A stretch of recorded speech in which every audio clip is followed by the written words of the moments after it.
Hello friends, how are you? Welcome to Class 5th English Unit 1, Smile Please, Part 4, View Book. વિદ્યાર્થી મિત્રો, અત્યારે આપણે textbook ઇંગ્લિશના page number 5 ઉપર છીએ. તો રાઇટિંગ વિભાગમાં આપણે આગળ વધીએ. પાર્ટ 4માં write 5 sentences about your happy moments, કે તમારી ખુશીની કોઈ ક્ષણ હોય એના વિશે 5 વાક્યો લખવાના છે. Happiness with the help of questions below, એટલે તમારા જે ખુશી છે તેને વ્યક્ત કરવા માટે અહીંયા નીચે 5 ક્લુ આપી છે, એના હેલ્પ લઈને તમારે વાક્ય બનાવવાનું છે. તો વિદ્યાર્થી મિત્રો, અહીંયા એક જ પેરેગ્રાફ બનાવવાનો છે, પણ એ મનપસંદ બનાવવાનો હોય તો અહીંયા જે 5 અલગ અલગ ક્વેશ્ચન્સ આપે છે એનો આન્સર તમે પોતાની રીતે અલગ અલગ આપી શકો છો. મેં મારી રીતે દરેક પ્રશ્નને અલગ કરીને અલગ અલગ જવાબ આપવાનો પ્રયત્ન કર્યો છે, પરંતુ મિત્રો તમે એમાંથી એક સ્પેસિફિક જવાબ પસંદ કરીને 5 વાક્યો એમાંથી પસંદ કરી શકો છો અને એક પેરેગ્રાફ તમારા હેપીનેસ વિશે, ક્ષણ જે તમારી એકદમ ખુશીની છે તેના વિશે લખી શકો છો. તો મેં નોટબુકમાં જે આ પ્રશ્નો છે એના આન્સર આપીને આ પ્રશ્નોને ન્યાય આપવાનો પ્રયત્ન કર્યો છે. તો તમે એને વાંચો અને સમજો. વિદ્યાર્થી મિત્રો, પુસ્તકમાં જે પ્રશ્નો છે એ જ પ્રશ્નોને મેં અહીંયા મારી રીતે એના જવાબ આપવાનો પ્રયત્ન કર્યો છે. સૌથી પહેલો પ્રશ્ન છે કે વોટ મેક્સ યુ હેપી. અહીંયા વિદ્યાર્થી મિત્રો વોટ વડે પ્રશ્ન છે, એટલે એક વસ્તુ તમારે બતાવવાની છે કે જે તમને ખુશી આપે છે. તો અહીંયા વોટથી પ્રશ્ન છે એટલે તમારે વસ્તુનું નામ લખવાનું છે. જે વસ્તુ જોઈને અથવા જે લઈને કે ખરીદીને તમને આનંદ આવતો હોય, ખુશી મળતી હોય, તે વસ્તુનું નામ લખવાનું છે.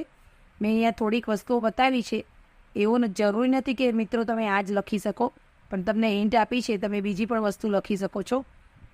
Mobile makes me happy, mobile મને ખુશી આપે છે. Story book makes me happy, એ વાર્તાની ચોપડી મને આનંદ આપે છે. New dress makes me happy, નવો ડ્રેસ મને આનંદ આપે છે.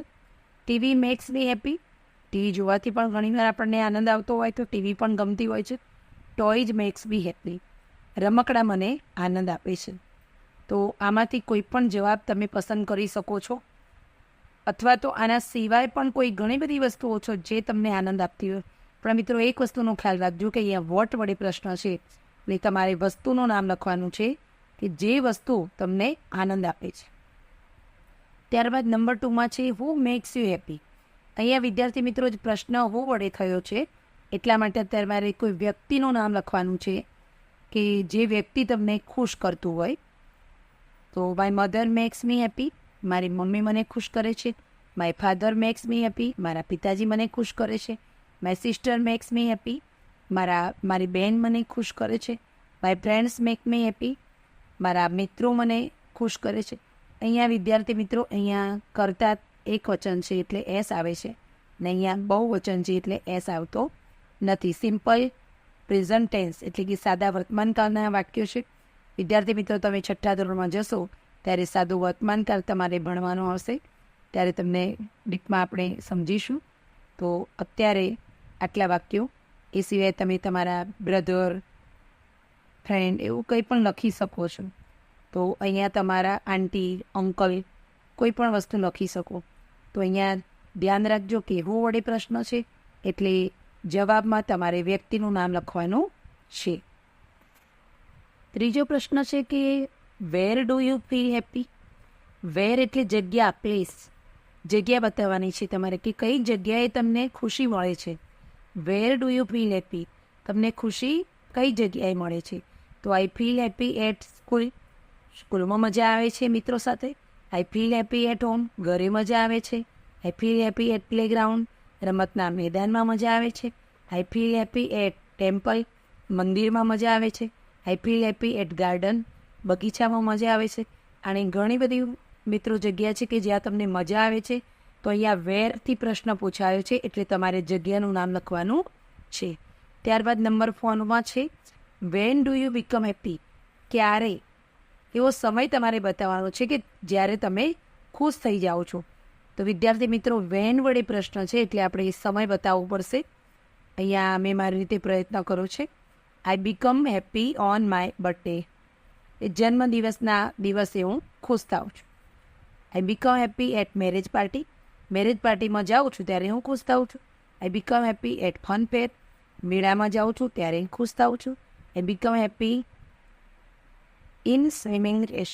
સ્વિમિંગની રેસ હોય છે એ સમય દરમિયાન હું ખુશ થાઉં છું. આવા તો ઘણા બધા સમય તમારી પાસે હશે કે જ્યારે તમે ખુશ થતા હો, ટીવી જોતા હો ત્યારે પણ ખુશ થતા હોય, મોબાઈલમાં ગેમ રમતા હોય તે સમયે પણ તમે ખુશ થતા હોય. એ સૌથી વિદ્યાર્થી મિત્રો તમને જે બહુ ગમે છે તે આઈ બીકમ હેપી ઓન સન્ડે. રવિવારના દિવસે હું ખુશખુશાલ થઈ જાઉં છું. અને બીજું એક વાક્ય ઉમેરી શકાય કે આઈ બીકમ હેપી ઓન વેકેશન અથવા ઇન વેકેશન. વેકેશનમાં પણ હું ખુશ થાઉં છું. અહીંયા એ વાક્ય મેં લખ્યું નથી, તમે લખી શકો છો. ત્યારબાદ વિદ્યાર્થી મિત્રો નંબર 5 આવશે. How can we B happy. આપણે ખુશ કેવી રીતે રહી શકીએ અથવા થઈ શકીએ. તો કેવી રીતે ખુશ રહેવું એ મિત્રો આપણા હાથની વાત છે.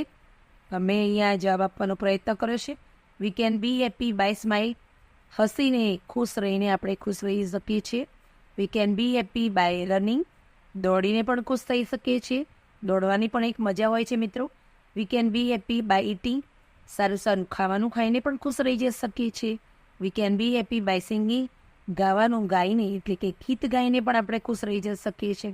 We can be happy by colouring pictures. ચિત્રોને રંગ કરીને પણ આપણે ખુશ રહી શકીએ છીએ.